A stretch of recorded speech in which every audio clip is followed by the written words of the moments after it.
il est le maître des mots.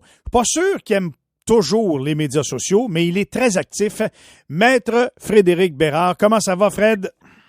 Ça va, Michel. Écoute, j'avais Ivan Provorov dans mon pool de hockey. Je l'ai laissé tomber hier. Aïe, aïe. Bye. Salut. Fini. Il n'y a pas de place pour les homophobes dans mon club. Bon, mais ça me surprend pas de ta part, de toute façon. D'ailleurs, es-tu toujours très actif sur les médias sociaux? Beaucoup trop à mon goût. Comment je te dirais, je suis parmi ceux, et je pense que nous sommes beaucoup à avoir développé ce réflexe-là d'y aller beaucoup trop souvent dans une journée. Ça fait partie de mes résolutions 2023 là, de laisser mon téléphone à la maison le plus possible là, quand je sors ou quand je vais faire X ou Y, Z, pour essayer de me désintoxiquer de cette espèce de, comment je te dirais, de drogue, hein, en quelque sorte. Oui. J'ai l'air de blaguer, mais c'est je blague ça. pas. Mais c'est ça. Oui, c'est une dope. Et j'ai fait des petites recherches là-dessus, Michel. Puis, écoute, j'avais pas vu passer ça à l'époque. Un ancien président de Facebook, donc il doit avoir une bonne idée de quoi il parle, il dit que le concept même de Facebook est fondé sur le recours à la dopamine. Et qu'est-ce que la dopamine? Ça, c'est ce qui fait en sorte là, que vous levez de terre, là, vous êtes content, vous êtes euphorique, vous êtes stressé. Bref, il y a quelque chose qui se passe dans votre organisme. Puis ça vous accroche. Ça t'accroche. Et apparemment que, c'est fort, là, la cocaïne vient taper sur la dopamine. C'est à peu près le même pattern, en quelque sorte, puis c'est des études scientifiques qui le confirment. C'est que quand tu as un like sur Facebook, oups, j'ai un like, je vais aller voir qui est le like. Alors qu'en temps normal, on devrait habituellement s'en ficher, puis assez solide. Or, le modèle d'affaires de Facebook est construit là-dessus. Tu es à peu près convaincu que c'est la même chose pour Twitter et autres, hein, les Instagram, les TikTok et ainsi de suite. Plus que ça, le modèle de Facebook aussi, puis ça, on le sait, puis ça, c'est le modèle de tous les médias sociaux, c'est de nous enfermer dans des chambres d'écho. En d'autres termes, si tu as eu le malheur, puis je suis sûr que ça t'est déjà arrivé, en tout cas, moi, ça m'est arrivé ici et là, tu cliques sur un truc, c'est pas moi, de conspirationniste, par exemple, là, pendant la pandémie. Oui. Et là, après ça, là, tu te fais garrocher. Écoute, on dirait que tu vois apparaître sur ton fil juste des choses qui parlent de ce que tu as déjà fait une recherche. Oui, écoute, c'est spectaculaire. C'est ce qu'on appelle l'algorithme, hein, de Facebook et des autres, là, qui te confirme dans cette chambre-là. Donc, tout ceci a un impact social, un impact politique. Par exemple, au début de la pandémie, quelqu'un qui n'est pas en soi complotiste comme tel, qui est stressé avec la pandémie, a peur de perdre sa job, a peur de je sais pas moi, de plus voir ses enfants, ou tout ce que tu veux. Bref, il est dans un état de vulnérabilité.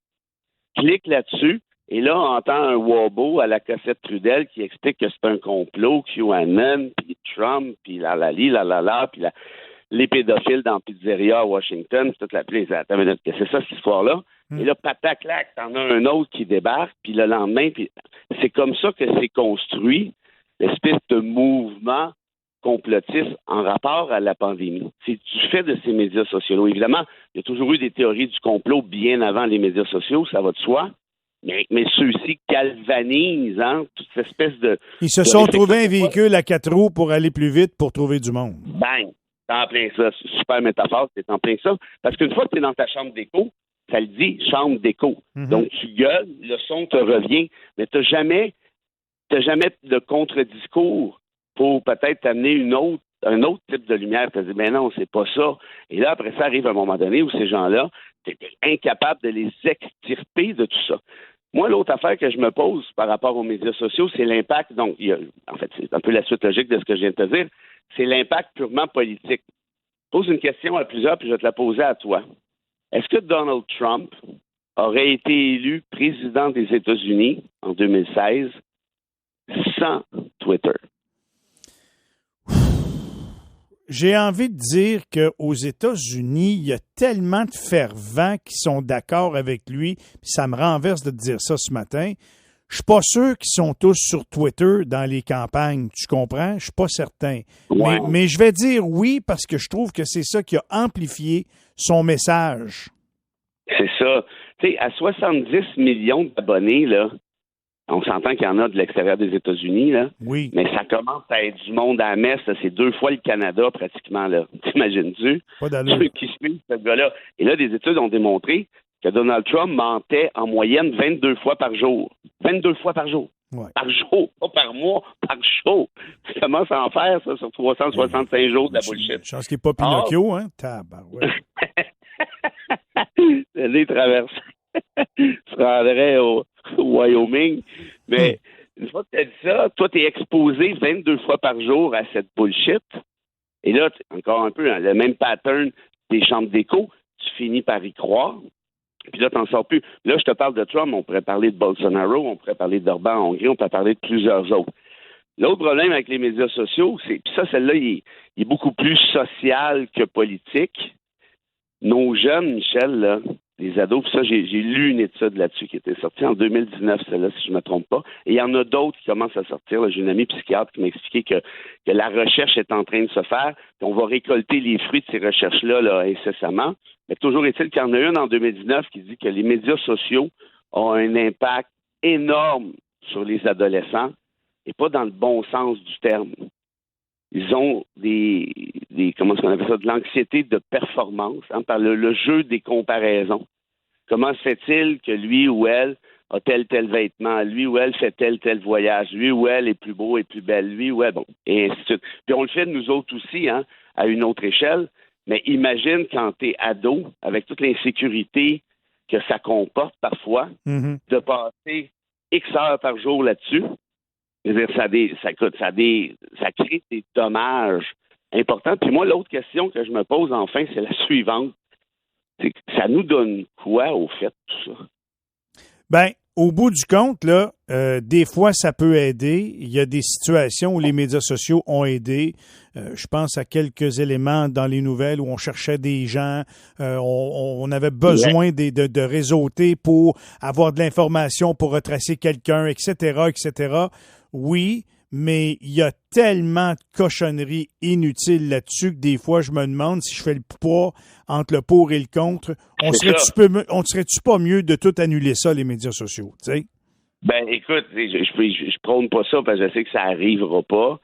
Mais Gaspard Proust, hein, qui est un comédien là, qui fait fureur en France, c'est un gars, un Slovéno-Suisse, lui a dit, moi, là, il dit, nous sommes devenus des larves du fait de nos smartphones. Des larves. L'humain est devenu une larve. Il dit, je suis nostalgique du télécopieur. Bon, il déconne un peu parce que c'est un comédien, mais il y a une base de sérieux dans tout ça. Et puis moi, je suis d'accord avec toi, il y a du positif à gauche et à droite. Par exemple, le printemps arabe s'est construit grâce à Facebook. Mais là, aujourd'hui, on voit toute la montée de l'extrême droite qui se construit en rapport à Facebook. Tout à fait. Donc, tu sais, en d'autres termes, tu fais le pour, tu fais le contre, tu dis, est-ce qu'on avance vraiment comme société, sachant que ces instruments-là, au final, sont rendus dangereux, surtout depuis que tu as un Elon Musk qui est à la tête d'un Twitter? OK, je t'ai soufflé juste à penser à ça, tu comprends? Fait que voilà. Moi, j'aime ça, les médias sociaux, à ma façon, mais je suis pas addict, tu comprends? Je regarde pas Twitter à tous les jours, je regarde pas Facebook à tous les jours, mais je m'en sers positivement, je pense, mais je suis pas là-dessus tout le temps, non. Puis je finis avec ça, mais pense à toutes les questions d'insultes, d'intimidation, d'harcèlement criminel. Tellement. J'ai des amis, je suis sûr que tu en as aussi, là, qui en ont plein la gueule. C'est encore plus difficile pour les femmes chroniqueuses que les hommes, là, parce que le volet sexuel qui s'ajoute à ça. Vraiment.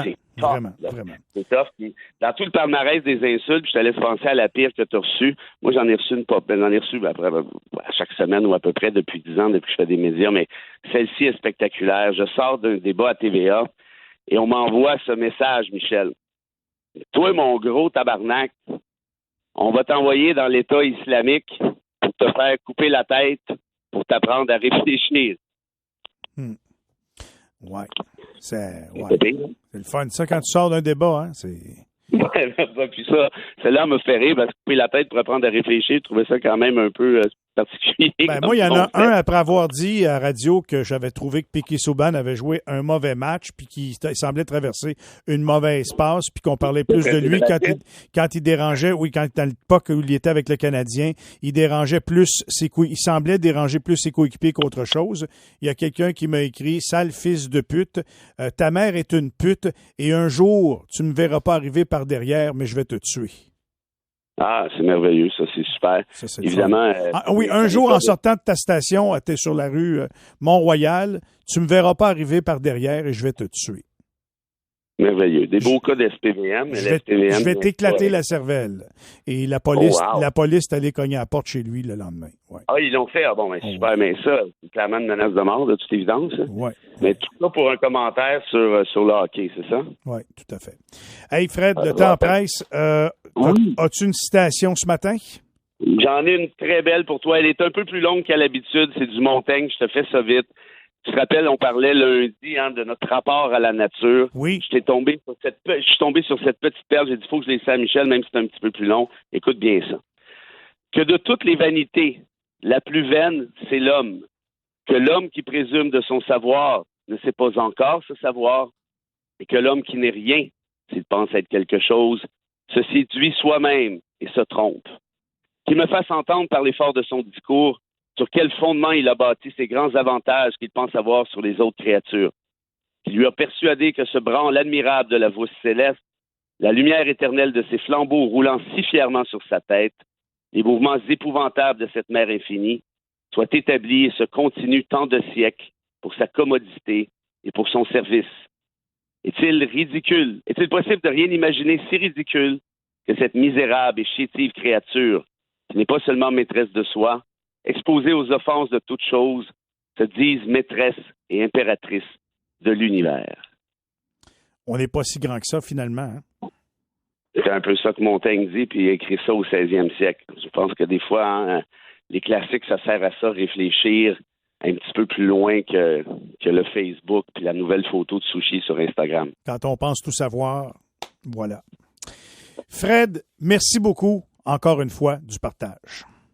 À toi, mon ami. Bon week-end. Amusez-vous. Puis salut à tout le monde en Outaouais. Yes. Bye-bye, Fred.